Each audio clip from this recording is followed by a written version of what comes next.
Welcome back. As the temperature rises, we find ourselves cleaning our pools and our homes in preparation for parties and family get-togethers. Occasionally, the fire department is called to a home due to mixing of chemicals while cleaning our homes and our pools. And here to discuss the matter is Captain Dean Morales. Dean, thanks for joining me. Hi, thanks for having me today. Well, we're here in the kitchen of Station 206 where we typically would keep some of these chemicals and cleaning supplies. So tell me a little bit about the calls that you've been on. Well, some of the calls that we go on had to do with little kids getting into products. Okay, so it's a good idea to keep the chemicals in a secure space. Okay, and we do have some cabinet locks here that would be examples of how to keep those chemicals safe from children. We have two different types of locks here, and they do a real good job of keeping the kids out of the cabinets. What we see are kids will get in there and they'll either spill it on themselves and cause burns and irritation to the skin, or worse than that, they can ingest it or splash it in their eyes. And what would be some of the symptoms that would happen to a child?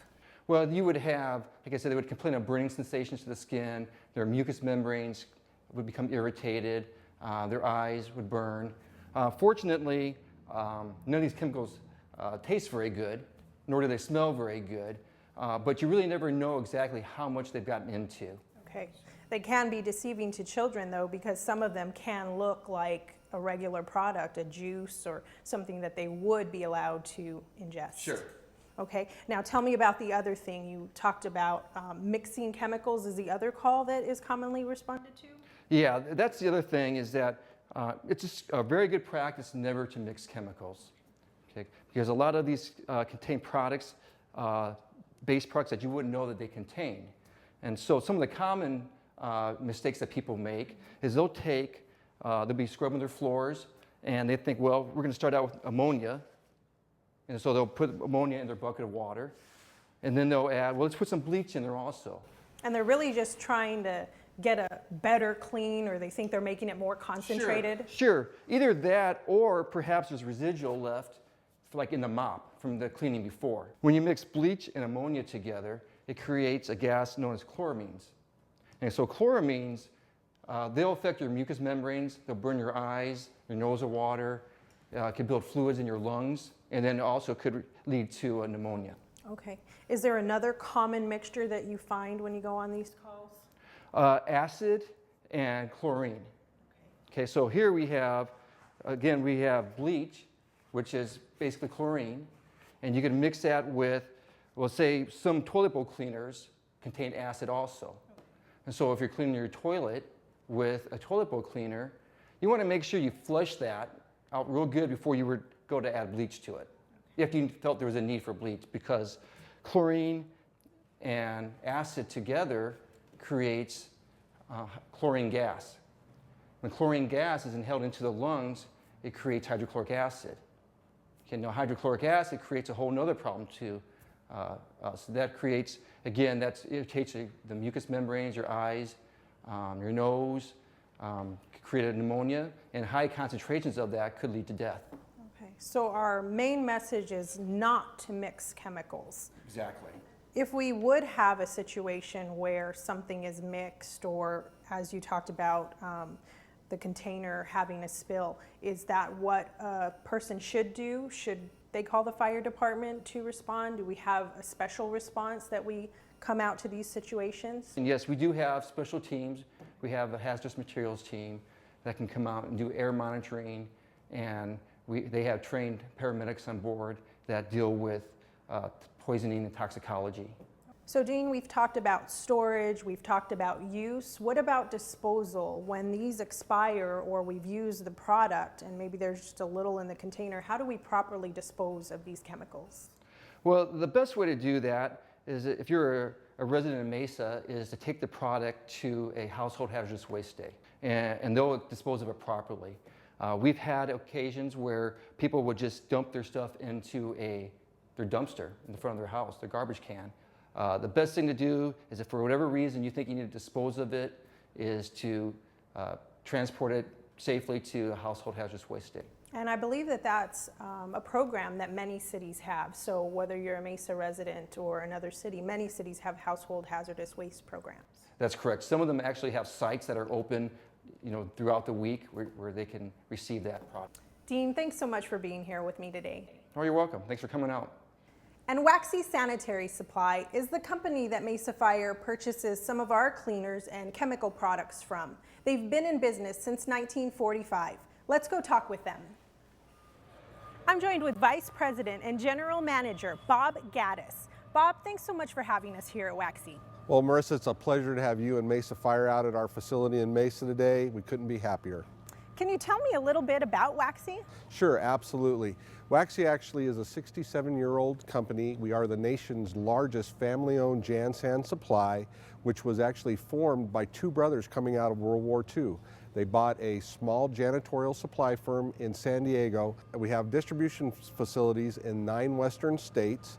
We comprise over 838,000 square feet of office and warehouse space, as well as having 145 delivery and service vehicles. And today, our Waxy family of employees is over 800 strong. Wow, that's amazing. Now I'm looking at our products here and I see that all of our products are nicely and clearly labeled. Absolutely. Labeling is very, very important because not only does it tell you what the product is, but specifically in case there is an accident, you need to know what to do, who to call, and many of the labels are actually in English and in Spanish. So labeling can actually help us know what's inside and prevent us mixing chemicals that shouldn't be together. Oh, absolutely. One of the things that you don't want to do, there's two main pieces whenever it comes to chemicals and either mixing them or even mixing them with water at correct dilution rates.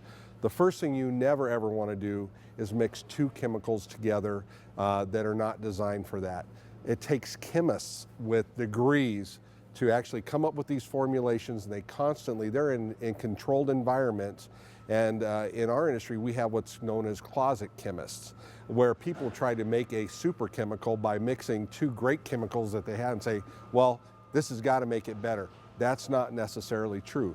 The second side of that is whenever the products have dilution rates that are maybe at two ounces per gallon, and somebody says, well, if 2 ounces per gallon, which is the prescribed dilution rate, is good, or how it's designed, they'll say 4's got to be better, 6 has got to be great, and 8 has got to be fantastic. And that's just absolutely not the case. More is not necessarily better. It's just oftentimes more and can create real problems, not only with the cleaning, but also the effect that it has on human health, whether it's off-gassing or other issues with safety. Can you tell me about some of the measures that Waxy takes to ensure safety in the workplace? Oh, absolutely. Well, we're very proud of our safety record. We work diligently in training all of our employees and our customers. Waxy prides itself basically on not only being able to deliver the box, we know what's in the box, we know how to use it, and we can train the proper use in each of those products. We work very extensively. We have monthly safety meetings. All employees go through that. And we also help our customer partners in that training as well. So it sounds like you have extensive training in the workplace. Can you tell me some of those safety measures that maybe we could apply at home? Oh, absolutely. Well, first of all, stop and read the label. Know the product that you're dealing with, what it's designed for, what it does, is it mixed properly, and then does it also require the use of PPEs or personal protective equipment? In household terms, you never want to be using a toilet bowl cleaner without using proper safety equipment. Now, if you wear eyeglasses, maybe you're going to throw a pair of safety glasses on, but everybody's aware of these are a latex or a Playtex type of glove. These simple precautions can help avoid dangerous injuries and exposure to unwanted chemical exposure. Okay, and if you had a #1 safety tip for families, what would that safety tip be?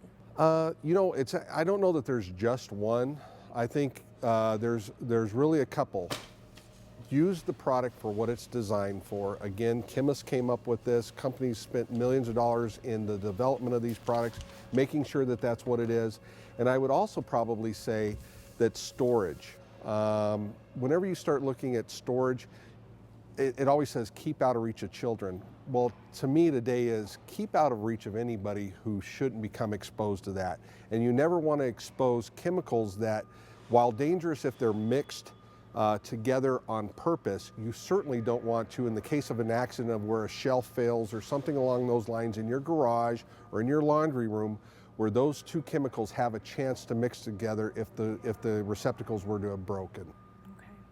All right, well, thanks so much for all of this information. I truly learned a lot from you today. Absolutely. Well, it's our pleasure, and again, we pride ourselves on being safe, being best in class, and the way that we do that is through value-added services to not only our customers, but our employees and the public that occupy the buildings in which these companies affect. That'll do it for us. Thanks for watching, and be safe.